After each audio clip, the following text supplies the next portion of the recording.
자, 6번째 썰 한번 가보도록 하겠습니다. 댓글 컨텐츠고 영상 제목, 내년에 가계부채발 구미가 온다고 하네요. 97년 외환위기 IMF보다 몇 배 더 강력하다고 하네요. 지금 상황이 IMF 때랑 너무 비슷하네요 라는 영상에 달린 댓글입니다.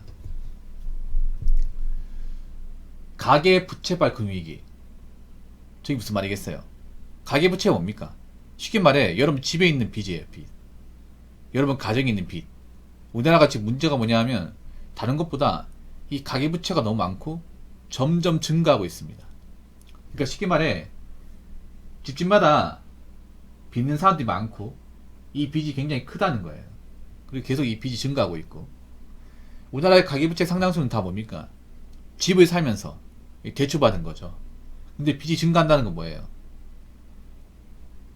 집을 사기 위해 대출 받았지만 문제는 이 대출금을 제때 갚지 못해가지고 이자가 늘어난다는 얘기 아니겠습니까? 그럼 이게 문제가 있는 겁니까? 문제가 없는 겁니까? 문제가 있는 거죠. 아니면 뭐 자영업에다 투자하시는 분들이 이제 그 명목으로 대출을 받았다가 그 대출금을 제때 메꾸지 못해서 점점 빚이 늘어가고 있는 그런 사람들이 늘고 있죠. 자영업자분들 중에 요즘에 보면 다중채무자라고 해서 두 군데 이상 대출을 받으신 분들이 굉장히 많습니다.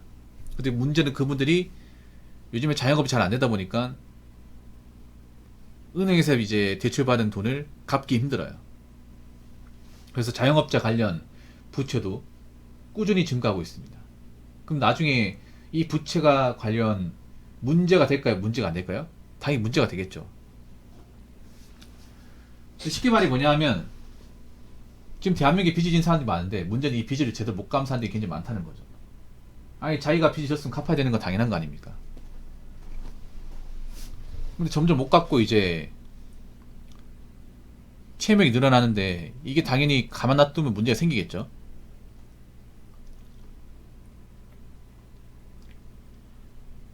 그래서 제가 늘상 얘기하는 거지만 빚이라는 거 한번 생각하면 안 돼. 이것 때문에 인생 자빠진단 말이에요.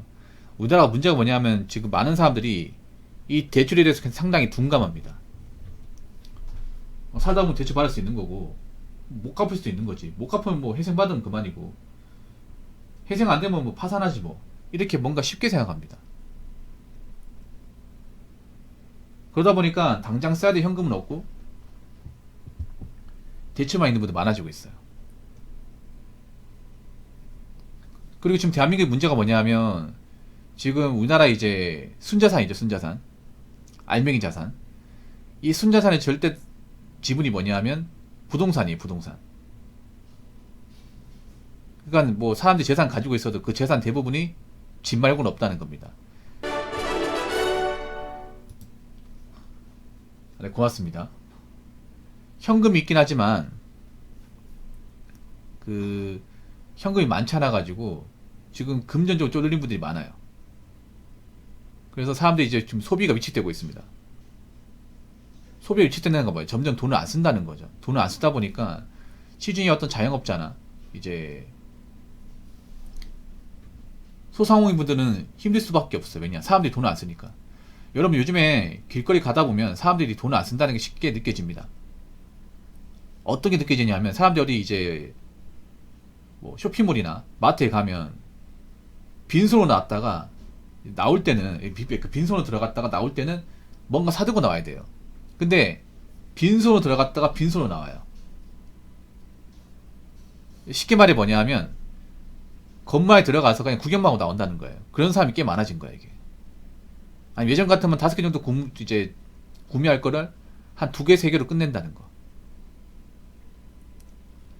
사람들이 맘 놓고 이제 쇼핑을 하지 못해요. 사지 못합니다. 그리고 요즘에 보면 좀 고급 음식보다는 가성비가 좋은 것들, 뭐 이제 무한리필집이나 아니면 한식 뷔페 같은 것들, 가격 비싸지 않지만 좀 저렴하게 먹을 수 있는 것들, 양껏 먹을 수 있는 것들, 그런 걸 찾다 보니까 상대적으로 가격대가 나가는 음식점은 그렇게 많이 찾지 않나요? 그렇다고 가격 낮출 수도 없는 거고.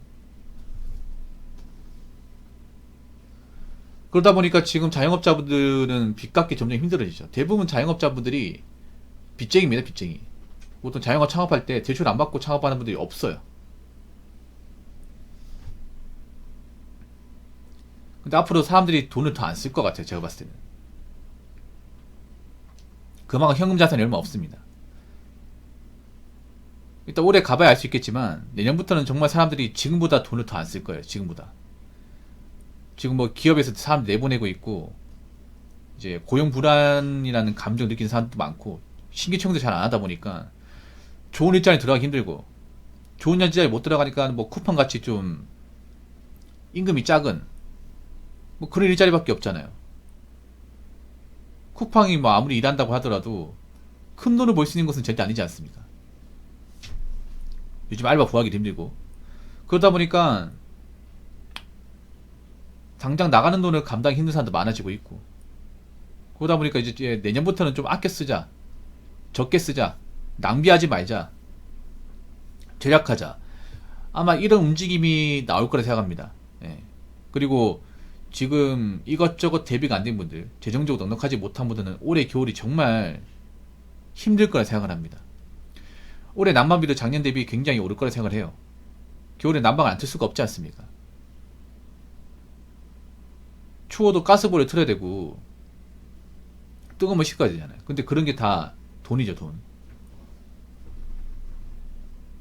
그래서 앞으로 형편이 여의치 않은 분들은 좀 삶의 질이 떨어지면서 꾸역꾸역 버틸 수밖에 없다는 거. 사실 이거는 제가 봤을 때는 좀 자업자득이에요. 왜냐, 제가 그 전부터 얘기했어요. 몇 년 전부터. 너무 가진 거 없는 사람한테 돈을 함부로 쓴다고. 그러다가 경기 안 좋아지면 어떡하냐고. 제가 3년 전, 4년 전 영상을 보시면 그 내용 그대로 있습니다. 근데 그렇게 해도 말을 안 들었어요. 그때 시간과 기회가 좀 있었거든요. 왜 젊을 때 한때 돈을 다 쓰려고 하냐. 나중에 일자리 같은 거 안 좋아지고 물가 올라가면 어떻게 버티려고. 그렇게 얘기하니까 대답이 뭔지 아세요? 그럼 그때 가서 생각해 보겠다는 거예요. 그럼 그때가 지금 왔지 않습니까? 지금 왔는데 어떤 생각 드세요? 막상 현실화 되니까 겁나죠. 무섭죠.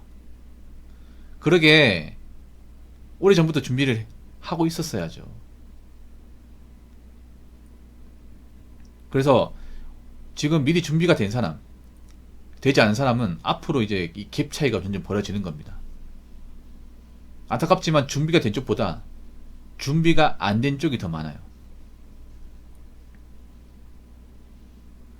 그래서 제 방송을 보는 분들 그래도 열심히 사는 분들 좀 있으니까 좀 웬만하면 대출 같은 거 하지 마시고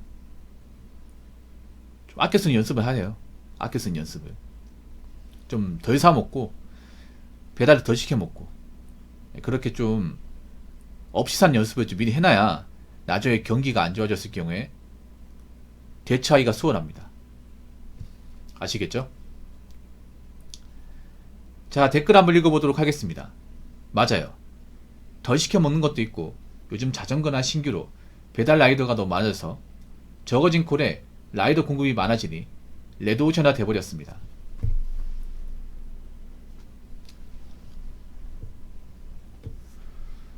확실히 좀 덜 시켜 먹는 것 같아요. 제가 봤을 때는. 네. 덜 시켜 먹는 것 같아. 왜냐, 지금 주부의 사정이 가벼우니까 배달 음식 비싸지 않습니까? 예전처럼 맘 놓고 배달 음식 못 시켜 먹죠, 요즘에는. 그렇다고 배달 음식을 안 먹는 건 아니지만 확실히 그런 건 있어요. 한 3번 시켜 먹을 거 2번을 줄이고 2번 시켜 먹을 거 1번을 줄이고 그런 거 확실하게 있는 것 같아. 그러면 당연히 배달 코스 감소하니까 자영업자분들은 매출의 타격을 볼 수밖에 없죠. 요즘에 치킨집, 피자집이 그렇게 장사가 잘 안 된답니다. 그래서 이제 가게 매물로 내놓는 곳이 많다고 해요. 근데 문제는 가게를 인수하겠다 나온 사람들이 없습니다. 이제 치킨도 사람들이 있잖아요. 무조건 시켜 먹고 꾸준하게 찾고 이제 그런 음식이 아니라는 겁니다. 제가 봤을 때 내년에 카페도 카페를 찾는 사람은 찾고 안 찾는 사람은 안 찾을 겁니다. 카페를 찾기에는 상당히 주머니 가벼운 분들 많거든요. 올해는 어떻게 뭐 많이 찾겠지만 내년부터는 커피 하나 사 먹는 돈도 아까울 겁니다. 저가형 커피도 한 잔에 모트 2,500원 하거든요. 그 2,500원도 아까운 사람들 많을 겁니다. 그래서 이제 커피도 집에 가서 사와서 먹는다거나 믹스 먹는다거나 아니 캔커피로 대체한다거나 아마 이런 케이스 많아질 겁니다. 그리고 좀 아이러니한 게 뭐냐면 배달콜은 감소했지만 이 적은 배달콜을 먹겠다고 들어오는 사람 많아졌습니다. 특히나 부업 배달로가 많았어요. 부업 배달로. 그러니까 신규 배달 라이더 중에 보면 이제 본업이 따로 있는데 이 짜투리 시간 빼가지고 배달하겠다고 나온 사람들이 많아졌습니다. 이거 비단 유튜브만 봐도 알 수 있습니다. 킥보드 배달, 자전거 배달, 차량 배달, 도어 배달 많아졌어요. 옛날에는 이제 전업 배달 해가지고 라이더를 해가지고 오토바이 타는 분들이 많아졌는데 요즘 오토바이 타는 분도 있지만 다른 루트의 배달 방식이 많아졌습니다. 그러다 보니까 지금 배달 라이더들도 굉장히 좀 낭패죠. 여기 파이는 정해져 있는데 이걸 또 나눠 먹어야 되니까. 제가 봤을 때는 배달 쪽 들어오는 사람들도 많을 거라 생각합니다. 배달 쪽이 진입장벽이 낮잖아요.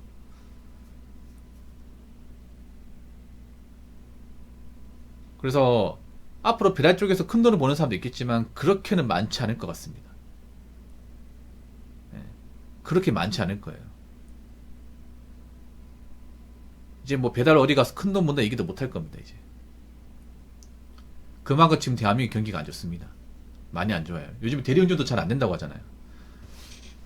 대리운전 왜 안 되냐? 보통 대리운전이 밤에 있거든. 밤에 새벽 시간대 있는데 새벽에 사람들이 술을 안 먹으니까 대리운전을 부르는 사람이 없어요. 보통 대리운전 부르는 사람들은 술손님이거든요. 차 끌고 왔는데 늦게까지 술 마시고 음주운전하면 안 되니까 부르는 건데 요즘엔 대리운전 콜도 없답니다. 왜냐 요즘에 뭐 회식도 안 하고 이제 밖에서 하면 음식 비싸다 보니까 대부분 술이 먹고 싶으면 집에서 먹는다거나 간단하게 먹는다거나 이렇게 치우지 않습니까? 그러다 보니까 이제 뭐 호프집이나 이제 야식집 가가지고 술을 안 먹는 거예요. 이게. 그러다 보니 밤늦게 술 마실 일도 없고 밤늦게 술을 마시지 않으니까 이제 대리운전 콜도 안 울리는 거죠. 근데 대리운전 하겠다고 나온 사람 많아졌고 지금 그런 상황입니다. 아무튼 지금부터 좀 마음의 준비하셔야 돼요. 지금부터 앞으로 경기가 더 안 좋을 수 있겠구나. 앞으로 뭐 일자리 경쟁이 치열해질 것이고 돈이 아쉬운 사람들은 삶의 질이 떨어질 것이고